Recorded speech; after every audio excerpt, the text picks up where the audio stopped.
You've been deluded.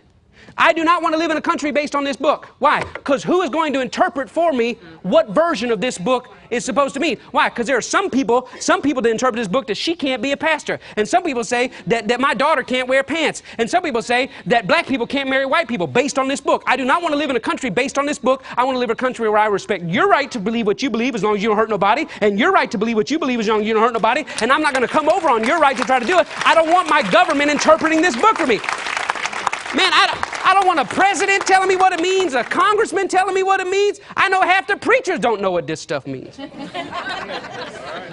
I saw a guy preach just last week talking about black people can't marry white people can't marry black people. He said, so girls, this is true. This is not 40 years ago. This is a sermon I just saw on television. So don't ask me. He said, don't ask me. Girls, you bring a black man, any black boy in here, you want me to marry him? Pastor ain't gonna do it. You bring you young men bring a black girl in here, you want me to marry? Pastor ain't gonna do it because pastor's not gonna be part of your sin. I said, amen. And that's not 100 years ago. That's going on right now. So I feel like with all the preaching we're doing, trying to show truth, if that much stupid is still around, I don't want anybody to vote that dude into office and mess up everything.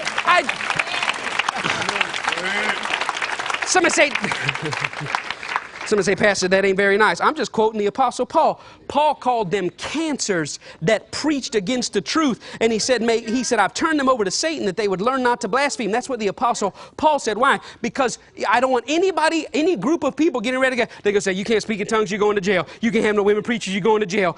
You got to keep the Old Testament Passover, you're going to jail. You can't worship on the Sabbath day. All that kind of stuff. And I don't want anybody interpreting. I want a country like the country that I'm supposed to have, which is y'all keep the rules over here. The rules are don't hurt nobody. And if you hurt nobody, you're going to jail, which means don't steal from them, don't rob from them. That's the 10 Commandments. Call it whatever you want to. Don't hurt nobody. Should only be one thing. You steal, you rape, you child molest, you're going to jail. I want to live in that world. And then the second country I want to live in is whatever you believe it according as you believe it. We give you freedom to practice it as long as you don't go out and hurt anybody. That's the only country I want to live in. And I don't want anybody coming along to tell me because you don't believe what I believe or dress because my daughter might come to in the church in a dress that might show her knee. And I don't want to live in a country where people stone her or beat her because her knee was shown, or Connie and I might be going out on the town. When we come to church, she's all hauled up. But when we go out of town, she's like clickety clack clack cow. And I want to go out on the town, and I don't need two of us to go to the restaurant and one of us to come out because I don't need that. She doesn't have to dress lustfully. She doesn't have to dress provocatively. But if she's married to a man that every now and then would like to behold the glory of the Lord, that's gonna be all right. That's gonna be all right. And I don't want 12 men sitting in a room deciding what's biblically moral and immoral.